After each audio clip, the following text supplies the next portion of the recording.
Perkenalkan, kami dari kelompok 8 akan mempresentasikan hasil diskusi kami dan hasil kerjasama kami mengenai teori tentang sumber belajar, media, dan jenis media.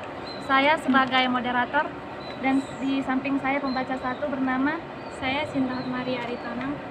nama saya Farsmeti Tagalu. Nama saya Rindi Korea Simamora. Di sini kami akan membacakan hasil presentasi kami. Dimulai dari pembaca satu. Bab 2. Sumber belajar. A. Pengertian sumber belajar. Pembelajaran sebagai suatu proses merupakan suatu sistem yang melibatkan berbagai komponen antara lain pendidik atau guru, peserta didik, materi, metode, sumber belajar, serta media pembelajaran. Tugas seorang pendidik dalam proses pembelajaran adalah mengupayakan terciptanya jalinan pengelolaan antara komponen-komponen tersebut sehingga pembelajaran dapat berjalan lancar dan berhasil dengan baik.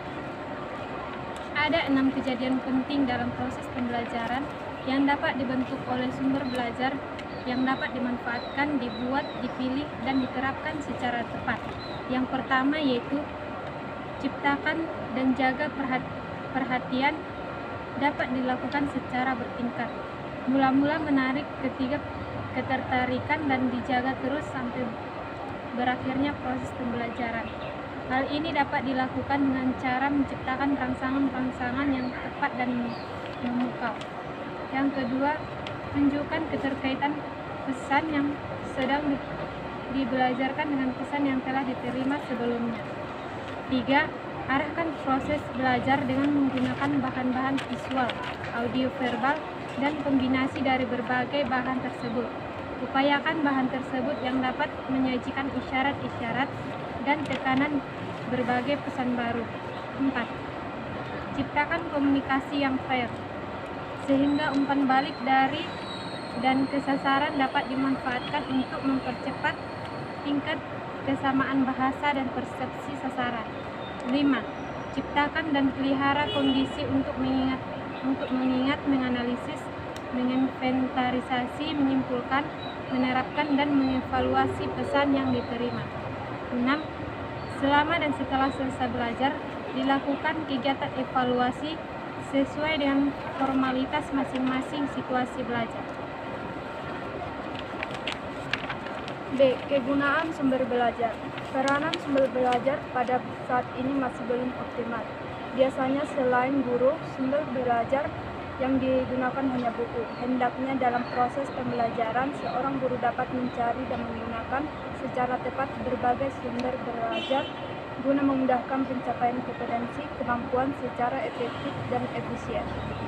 Melihat potensi yang dimiliki sumber belajar, maka sumber belajar dapat berguna untuk 1.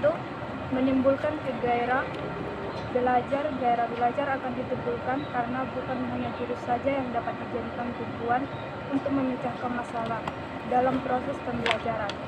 2. Memungkinkan adanya interaksi yang lebih langsung antara peserta didik dengan lingkungan yang sudah dirancang oleh pendidik dan disajikan dalam proses pembelajaran. C. Macam-macam sumber belajar ditinjau oleh objek. Dari objeknya sumber belajar dapat dibagi menjadi 2 bagian, yaitu sumber belajar yang berkaitan dengan manusia dan sumber belajar yang berkaitan dengan benda. Dari berbagai tersebut terjadi perkembangan berbagai sumber belajar yang direncanakan dan tidak direncanakan, namun pengulangan ini tidak mutlak karena para ahli dapat membagi berdasarkan pengetahuan masing-masing. Sumber belajar ini terdapat dalam masyarakat yang memiliki daya tarik untuk mengkaji atau memberikan berbagai informasi yang relatif atau kompetensi yang ingin dicapai antara lain. 1. Orang sebagai belajar.